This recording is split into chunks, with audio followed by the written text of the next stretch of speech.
Hello guys, I am Nikki और आप देख रहे हैं अपना YouTube channel IQ students point. So guys, जैसा आप लोगों का रिज़ल्ट आया है, चाहे वो बीकॉम ऑनर्स के स्टूडेंट हो, BSc ऑनर्स के हों या फिर BA प्रोग्राम के हों, पॉलिटिकल ऑनर्स के हों, मतलब कहने का ये है कि चाहे वो बच्चा रेगुलर कॉलेज का हो, दिल्ली यूनिवर्सिटी का, या फिर NC वेब का स्टूडेंट हो या फिर सोल का स्टूडेंट हो, तो आप लोगों के लिए आप लोगों ने बोला कि मैम मैंने तो पेपर बहुत अच्छे दिए थे, बट उसके बावजूद भी मुझे ऐसा लग रहा है कि मेरा पेपर ढंग से चेक नहीं हो पाया है।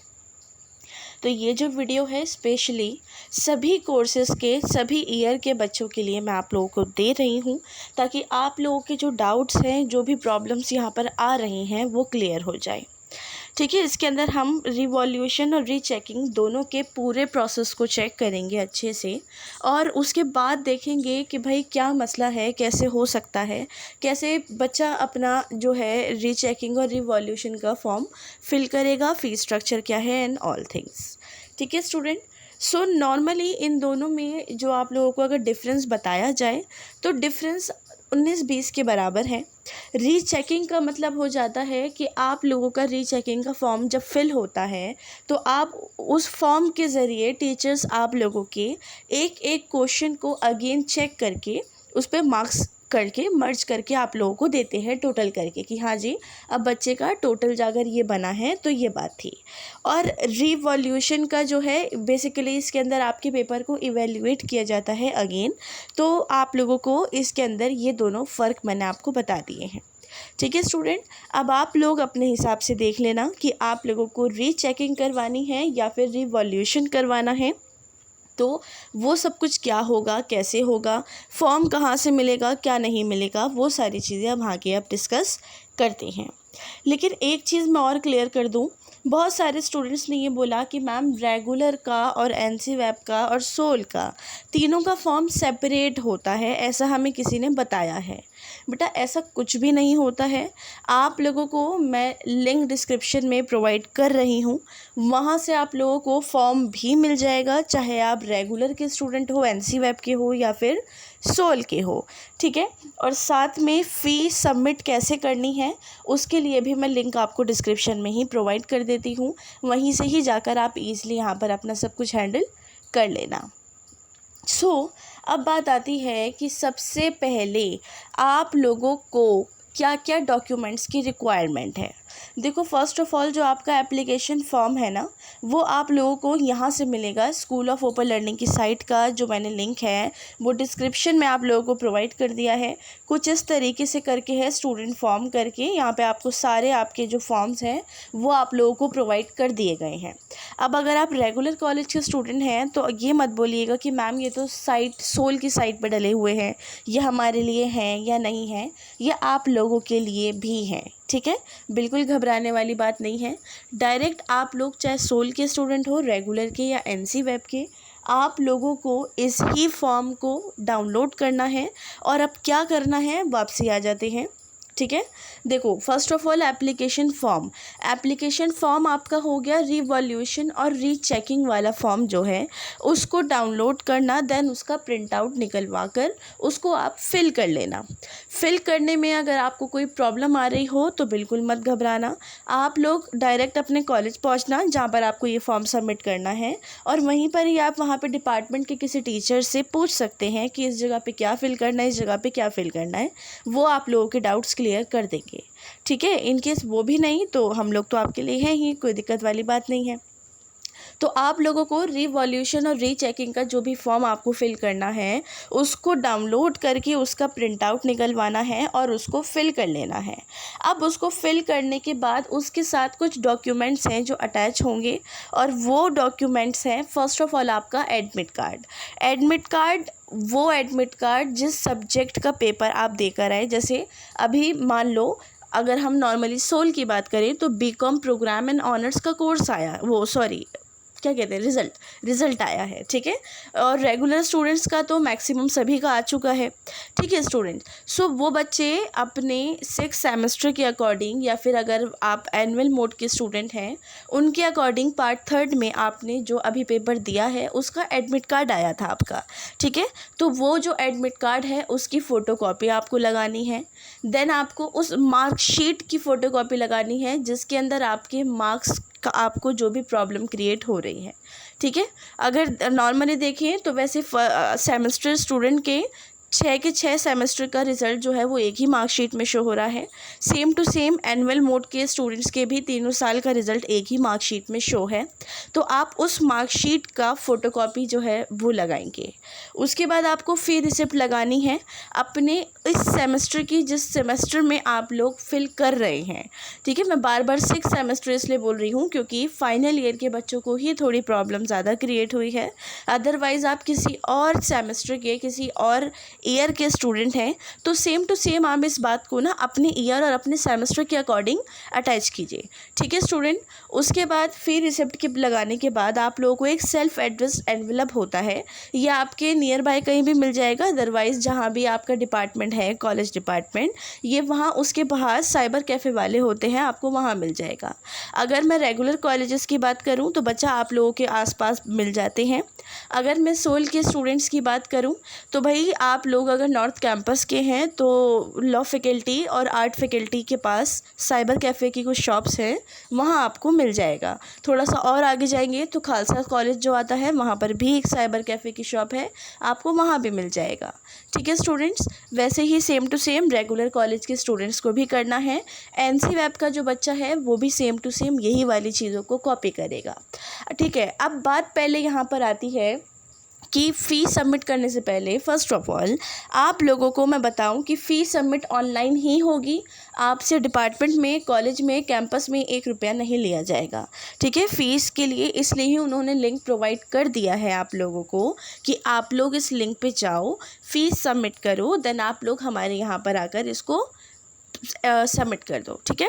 अब सबमिट का क्या मतलब है, जस्ट लाइक एग्जांपल, अगर आप लोग रेगुलर कॉलेज के स्टूडेंट हैं तो आप डायरेक्ट अपने कॉलेज में एंट्री करना, वहाँ पर इसको अटैच करवाना है, आपको इसको अटैच करवाना है और आप उनकी स्टैंप लगेगी, देन उसके बाद ही इसका प्रोसेस आगे बढ़ेगा, ठीक है। सेम टू सेम सोल के जो स्टूडेंट हैं, सोल के बहुत सारे बच्चे, कुछ बच्चे नॉर्थ कैंपस के हैं, कुछ बच्चे साउथ कैंपस के हैं, तो उन बच्चों को भी मैं यही बोलूँगी, इस फॉर्म को फिल करने के बाद, सारे डॉक्यूमेंट्स लगाने के बाद आप लोगों को सोल के अगर आप हैं तो नॉर्थ कैंपस में जाके इसको अटैच करवाना, अगर आप साउथ कैंपस के हैं तो साउथ कैंपस में जाकर इसको अटैच करवाना। देन उसके बाद ये जो आपका है आगे इसको भेजा जाएगा। अब भेजा कहाँ जाएगा वो नहीं भेजेंगे, वो आपको बता देंगे कि भाई यहाँ पर जो है हमारा ये डिपार्टमेंट आप लोगों का, वहाँ पर जाकर इसको सबमिट कर दो, ठीक है। अब ये आप बोलोगे कि मैम आप इतना सब कुछ डिस्क्राइब क्यों कर रही हो। देखो बहुत सारे स्टूडेंट हैं जिनको प्रॉब्लम क्रिएट हुई है प्रीवियस ईयर भी और प्रीवियस सेमेस्टर भी, बहुत सारी चीज़ों में, ठीक है। तो बच्चा ये सोचता है कि जब मैंने अटैच करवा लिया है तो यहाँ पर सबमिट करो, ठीक है। अब यहाँ पे क्या बात आ जाती है, इत्तेफाक ऐसा हुआ कि नॉर्थ कैंपस में एक बच्चा गया था और उस बच्चे को, वो बच्चा रो रहा था। ऑब्वियसली बात है बच्चे का साल बर्बाद होगा, बच्चे को लग रहा है कि भाई मैंने तो एंट्रेंस फॉर्म्स फिल कर रखे हैं और मेरा रिज़ल्ट सही नहीं है तो मैं क्या करूँगी, ये क्या करूँगा, ठीक है। तो वो बच्चा बहुत रो रहा था, लेकिन उस बच्चे की एक सबसे बड़ी गलती ये थी कि जब उसने फॉर्म अटैच करवा लिया था तो देखो आपके डिपार्टमेंट के, चाहे रेगुलर एनसी वेब सोल कोई भी हो, वह आप लोगों को उंगली पकड़ के नहीं चलाएंगे बच्चा, आप लोगों को खुद पूछना पड़ेगा उनसे। अगर आपको नहीं पता कि सर हमें कहाँ देना है, क्या करना है या मैम, तो आप उनसे बोलो, पूछ लो कि मैम या सर आप हमें बता दीजिए कि अब ये अटैच करवाने के बाद अब इसको कहाँ देना है, क्या करना है, ठीक है। तो वो लोग आपको बता देंगे कि भाई ये प्रोसेस है, आप लोगों को वहाँ जाना है और वो देकर आना है, ठीक है। अटैच कैंपस से होंगे और सबमिट जब ये होगा फॉर्म, ये जो फॉर्म जाएगा, ये जो आप देकर आओगे, ये डिपार्टमेंट में देकर आओगे, ठीक है। चाहे वो नॉर्थ कैंपस का बच्चा हो या फिर साउथ कैंपस का बच्चा हो, same to same NC web के स्टूडेंट्स के लिए भी यही सेम प्रोसेस है, या फिर आप किसी और सेमेस्टर या किसी और ईयर के स्टूडेंट हैं तो आप लोगों के लिए भी सेम टू सेम यही प्रोसेस है। ठीक है स्टूडेंट, उसके बाद अब आ जाओ आपकी फ़ी जो है आपको सबमिट कैसे करनी है फॉर्म का, तो मैंने आपको बता दिया है।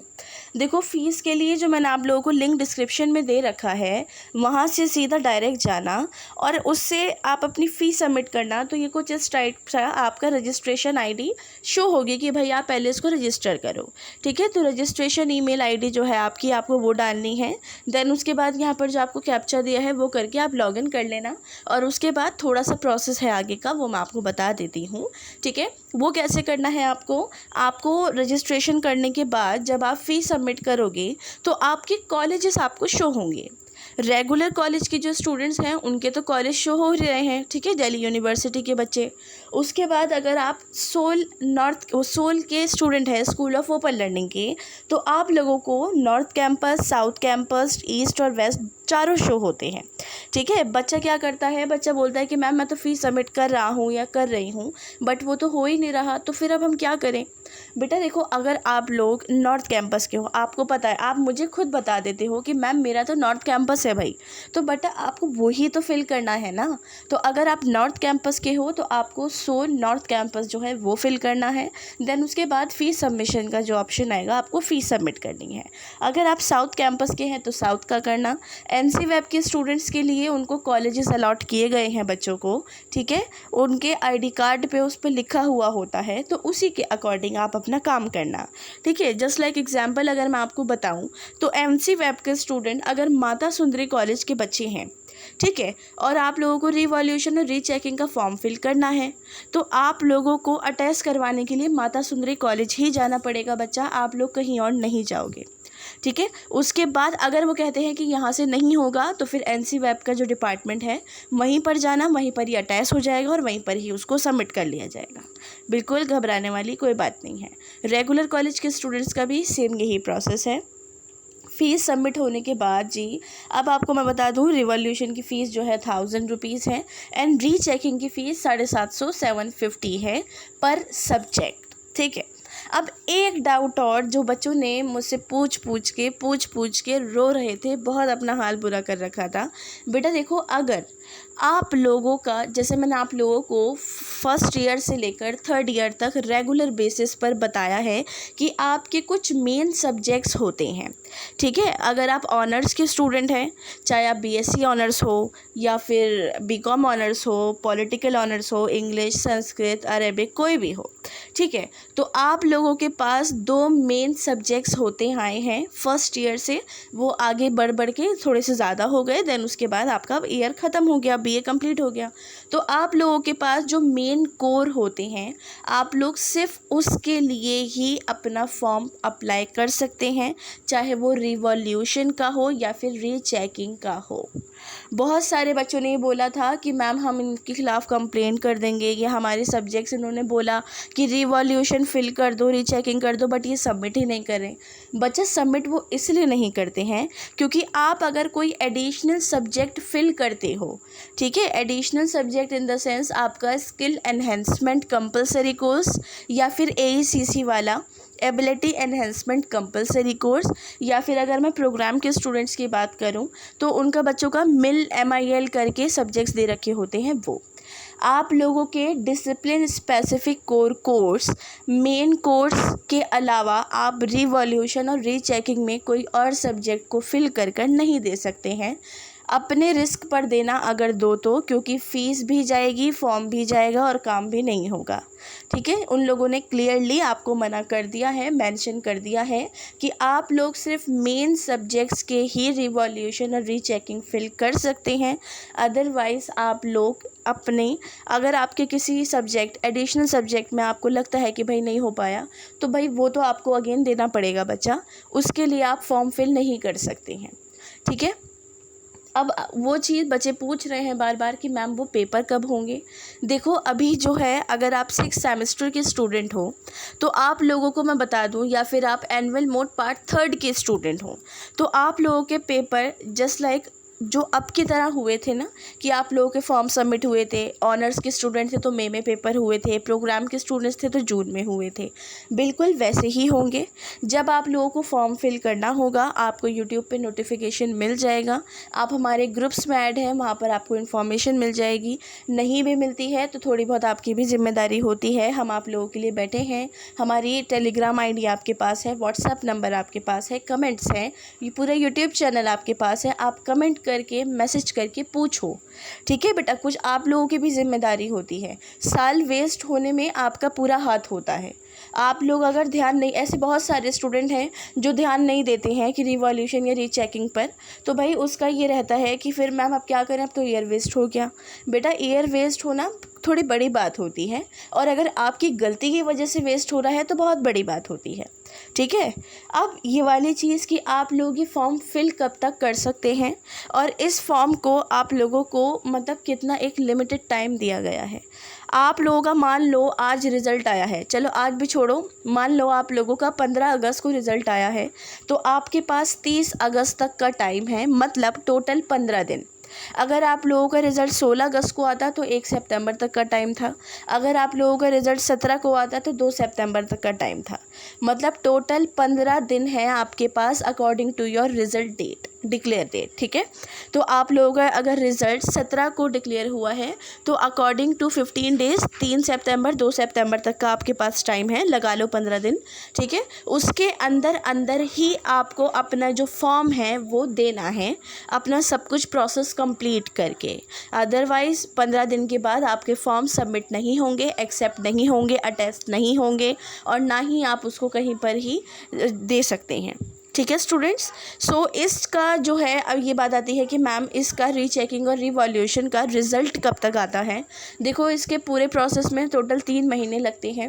3 महीने में 2 महीने में आप लोगों का जो रिज़ल्ट है वो आप लोगों को बता दिया जाता है।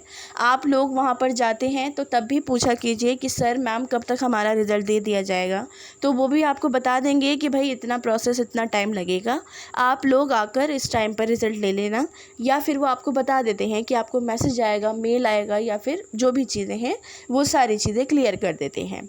ठीक है स्टूडेंट्स, सो आप लोगों को मैंने यहाँ पर आपकी टाइमिंग, आपकी डेट, आपका रिज़ल्ट, फीस स्ट्रक्चर सब कुछ क्लियर कर दिया है। मेहरबानी करके कोई भी डाउट मत रखो, और अगर डाउट है भी तो उनको क्लियर कर लो, क्योंकि इस फॉर्म को फिल करने के लिए चाहे वो रिवॉल्यूशन का हो या फिर रीचेकिंग का हो, दोनों के ही प्रोसेस के लिए बेटा थोड़ा सा आपको सतर्क रहना पड़ेगा। ठीक है, सब चीज़ें आराम से देखकर फिल करके उसको अटैच करवा के सबमिट करवाना है। सारा काम आपकी ज़िम्मेदारी पर होना है, कोई काम आपके डिपार्टमेंट की, आपके कॉलेज की, आपके टीचर्स की, घर वालों की, बहन भाइयों की ज़िम्मेदारी पे नहीं होगा। तो मेहरबानी करके प्लीज़ आप इस चीज़ को देखिए और इस पर फोकस कीजिए।